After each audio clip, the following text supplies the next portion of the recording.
যদিও আজকের বিষয় না এটা, তারপর আমি একটু বলি। আর বিসিবি এ বিষয়ে হয়তো একটা বক্তব্য দিয়েছে এবং রাষ্ট্রের জায়গা থেকে রাষ্ট্র প্রত্যেক নাগরিককেই নিরাপত্তা দিতে বাধ্য, এবং সেটা আমরা তো অবশ্যই করব। এখানে সাকিব আল হাসানের পরিচয় দুইটা, এটা আমাদের মনে রাখতে হবে। খেলোয়াড় হিসেবে একটা পরিচয়, আরেকটা হচ্ছে ওনার রাজনৈতিক পরিচয়।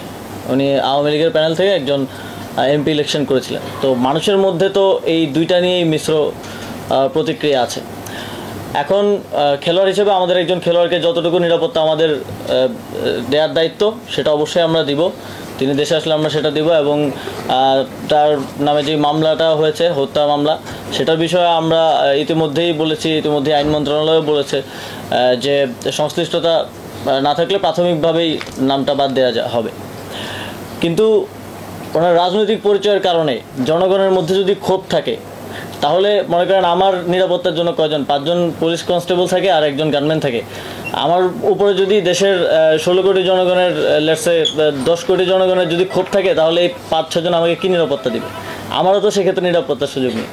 তো সেক্ষেত্রে জনগণের যদি কোথাও ক্ষোভ থাকে, সেটাকে তো আমাকেই রিডিউস করতে হবে আমার কথা দিয়ে। তো আমার মনে হয় যে ওনাকে ওনার জায়গাটা পরিষ্কার করা প্রয়োজন। রাজনৈতিক জায়গা থেকে ওনার যে রাজনৈতিক অবস্থান, সেটা নিয়েও কথা বলা প্রয়োজন।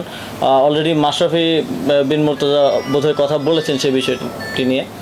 তো জনগণের পক্ষ থেকে যদি নিরাপত্তা ঝুঁকি থাকে, সেটা কেউই কাউকে আসলে দিতে পারবে না। শেখ হাসিনাকেও তো নিরাপত্তা দেওয়া যায়নি, তাকে দেশ ছেড়ে পালাতে হয়েছে।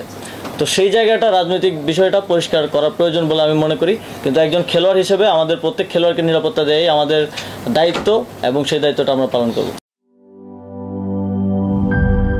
শিয়া বাটার ও ভিটামিন ই সমৃদ্ধ lily glam beauty soap. Lily, always beautiful.